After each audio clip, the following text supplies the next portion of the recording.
Alors, il y a des choses auxquelles il faut être attentif. Et une chose à laquelle il nous faut être attentif et qu'il nous faut arrêter de faire, c'est de voir le charme et le charisme comme une caractéristique définissante du narcissisme.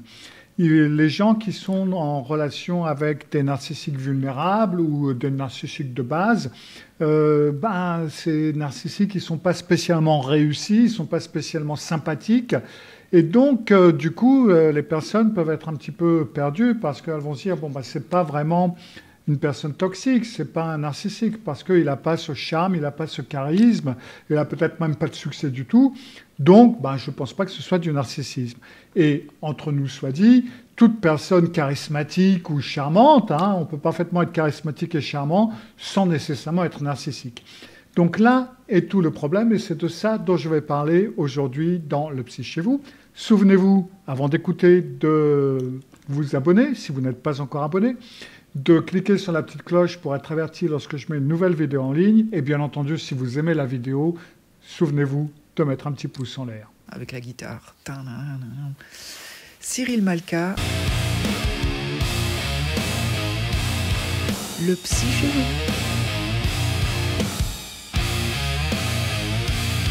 Cyril Malka, le Psy Chez Vous. Donc, commençons par retourner un petit peu aux bases de ce qu'est le narcissisme. C'est toujours une bonne idée de faire quelques petits retours en arrière.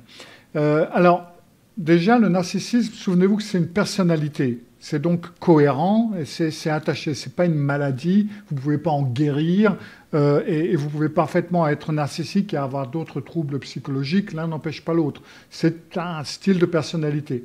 Et ce n'est pas quelque chose qui arrive une fois et qui peut disparaître. C'est-à-dire que vous pouvez vous comporter mal, et peut-être d'une façon qui pourrait correspondre au narcissisme, dans certaines situations, si vous avez perdu votre travail ou une personne que vous aimiez, ou je ne sais pas, vous pouvez entrer dans des périodes de votre vie où vous n'êtes pas vous-même, et ça ne vous rend pas narcissique. Mais la personne narcissique, elle n'est pas comme ça de temps à autre. Elle est comme ça tout le temps. Alors oui, on est bien d'accord que certains styles de narcissique peuvent être un peu flexibles. Ils peuvent se comporter d'une certaine façon avec certaines personnes et d'une autre façon avec certaines autres.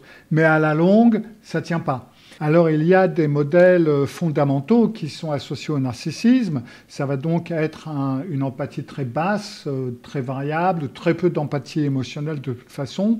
Ce sentiment que tout leur est dû, cette grandiosité, un égoïsme pathologique, et puis ou bien un besoin excessif d'admiration et de validation, ou alors la croyance arrogante qu'ils méritent beaucoup d'admiration et de validation, et ils ne l'obtiennent jamais, ils ne l'obtiennent pas, et quand ils ne l'obtiennent pas, ils se mettent très en colère, ils entrent en rage narcissique, parce que d'après eux, ils le méritent.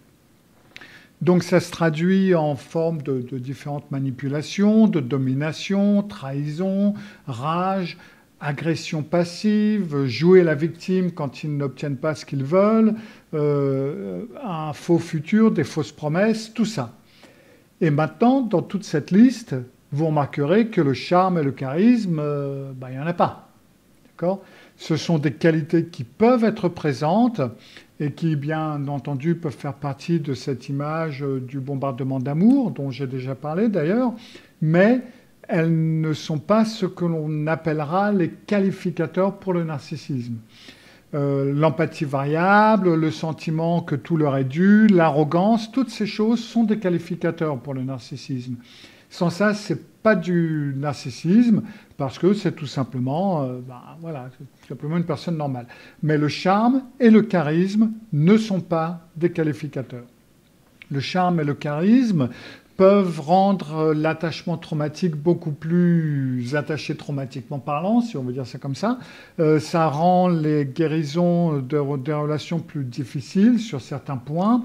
Ils ont fait que c'est une personne qui est attirante pour vous, pour tout le monde, et donc c'est des personnes qui peuvent être perçues comme réussies socialement, en tout cas vues de l'extérieur, Et tout ça, ça peut vous perturber un petit peu. Ça peut vous avoir rendu fou de les voir charmer d'autres personnes et de s'en tirer avec des trucs assez incroyables. Et puis, derrière les portes fermées ou entre quatre yeux, envers vous, ils se comportent d'une façon totalement ignoble. Mais le charme et le charisme ne sont donc pas une exigence dans le narcissisme, même si elles peuvent en faire partie. Et si dans la relation narcissique dans laquelle vous êtes, il n'y a pas de charme et de charisme spécial de la personne, eh ben c'est peut-être parce que vous êtes en présence d'un narcissique vulnérable ou d'un narcissique malveillant ou même d'un narcissique moralisateur. Et donc dans la plupart du temps, on va dire que vous traitez avec une sorte de base de narcissisme vulnérable. Le narcissisme vulnérable, certaines personnes appellent ça le narcissique caché. Et ça peut être un terme qui peut être un peu porté un petit peu à confusion. Le narcissisme vulnérable ou le narcissique vulnérable, c'est le type de narcissisme qui est victimisé, il est maussade, il est passif-agressif, il grommelle, socialement il est maladroit, il se sent toujours lésé, il y a toujours quelque chose qui ne va pas, il s'entend avec personne. Ils peuvent être charmants et charismatiques, mais c'est rare, mais ils sont plus souvent lourds socialement. Alors ils peuvent perdre des emplois parce que justement ils n'ont pas cette capacité lisse de s'entendre un petit peu avec tout le monde et ils ne sont pas brillants, ils ne sont pas machiavéliques et politiques de la même façon. Ils réagissent mal à la frustration, donc où ils vont ou bien faire le traitement silencieux ou bien devenir très, très enragés. Ils ont du mal à pouvoir se dépêtrer des situations de la façon dont on peut voir les personnes narcissiques, charismatiques s'en sortir. Et vous pouvez même vous sentir désolé pour eux, parce que vous avez vraiment l'impression très souvent que cette personne narcissique vulnérable, en fin de compte, elle fait un petit peu pitié. Et là, l'attachement traumatique que vous avez avec le narcissique vulnérable, il va plutôt être de l'ordre de la pitié, de la culpabilité de votre part. Vous allez avoir l'impression, quand vous quittez un narcissique vulnérable, que vous vous éloignez d'une relation de quelqu'un qui lutte, qui a des problèmes, qui n'est pas bien, qui n'est pas bien dans sa peau, qui est anxieux, qui a du mal à avancer, qui n'ose pas se lancer, etc. Et donc, du coup, ça vous donne, lors de la rupture, plutôt une forme de culpabilité. Et puis, il y a donc ce terme de narcissisme caché, ou le mot caché, en quelque sorte, qui prête à confusion. Et c'est pour ça qu'on dit un narcissique vulnérable et pas caché, parce que pour certaines personnes, narcissique caché, ça veut dire que la personne narcissique est méchante envers eux, mais charmante avec tout le monde. Donc c'est un narcissique caché parce qu'il est caché au vu des autres, au visu des autres. Pour d'autres personnes, le narcissique caché, ça va donc être le narcissique vulnérable, ce qui veut dire qu'il a moins de charme, moins de charisme et plus d'agression passive, plus de grief par rapport aux autres. Donc on va dire que c'est un narcissisme caché parce qu'il n'est pas aussi flamboyant en quelque sorte.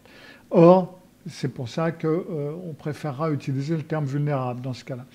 Et puis, pour certains chercheurs, le narcissisme caché, le terme caché, veut dire que le narcissique, qu'il soit vulnérable ou qu'il soit flamboyant, en quelque sorte, ne va jamais dévoiler sa propre personnalité, il va toujours être caché. En fin de compte, vous n'obtiendrez jamais d'informations sur la personne en elle-même. C'est donc pour ça que on va se contenter, et on se contente la plupart du temps, de parler du narcissisme ou du narcissique vulnérable lorsqu'on veut parler de ces narcissiques justement qui ne sont pas très flamboyants. Et le problème, quand on voit le charme et le charisme comme une caractéristique requise, en quelque sorte, ça fait que les personnes qui sont dans une relation narcissique avec un narcissique vulnérable vont pas reconnaître ça comme du narcissisme, puisque justement il n'a pas ce côté flamboyant. Et donc, ils vont se sentir un petit peu perdus dans tout ça. Et Alors, il peut y avoir plusieurs issues à ça. Par exemple, vous allez avoir le narcissique vulnérable qui a un certain niveau d'intelligence, qui peut être brillant même dans certains domaines. Et ben, ça va faire le pendant, en quelque sorte, du charme et du charisme. C'est-à-dire que si la personne vulnérable est vraiment très intelligente, eh ben, on va avoir une tendance à excuser leur comportement difficile. Oui, oui, je sais, il peut être difficile, mais c'est une tête, quoi. Donc, il parle juste franchement, mais c'est un génie financier ou c'est un génie linguistique ou ce que vous voulez. Et puis donc, vous avez les autres types qui sont aussi moins flamboyants, comme le narcissique malveillant et moralisateur, dont j'ai parlé il y a quelques minutes. Et donc, elles non plus, elles ne sont pas nécessairement charmantes et charismatiques. Alors, elles peuvent l'être, hein, c'est pas qu'elles ne peuvent pas, mais pas nécessairement. Et donc, elles vont être plutôt le genre de narcissique qui va être, pour le narcissique malveillant surtout, ça va être quelqu'un qui peut être qui peut vous intimider, qui va être très contrôlant et qui, au début, va vous paraître effrayant. Ça va être un narcissique qui peut parfaitement vous effrayer. Et donc, une personne qui va excuser le comportement de la personne narcissique malveillant va la voir comme le style, bah, c'est un meneur, c'est une personne qui prend les commandes, etc. Quoi. Ça va être une personne qui va entrer dans le gras des choses et qui est une personne forte. Avec les narcissiques moralisateurs, excusez-moi, eh ben, eux aussi ne sont pas nécessairement charmants ou charismatiques. Encore une fois, ils peuvent l'être, mais pas nécessairement. Et eux, ils vont être très responsables, ils vont être travailleurs, très organisés, remarquables, très religieux éventuellement.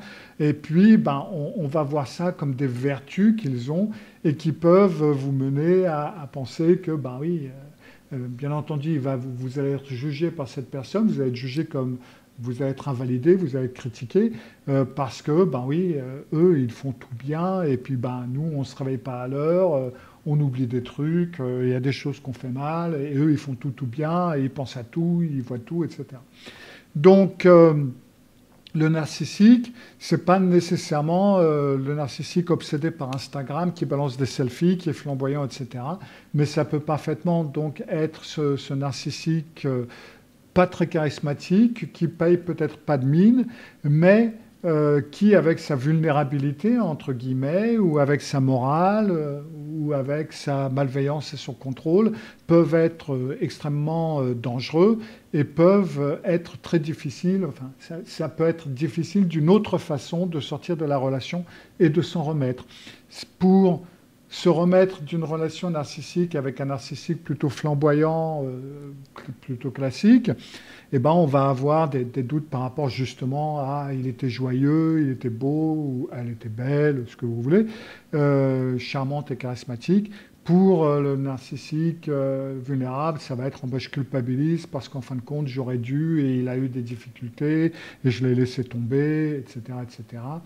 Pour le narcissique moralisateur, ça va plutôt être bah oui, mais moi, j'ai jamais rien fait, lui, etc.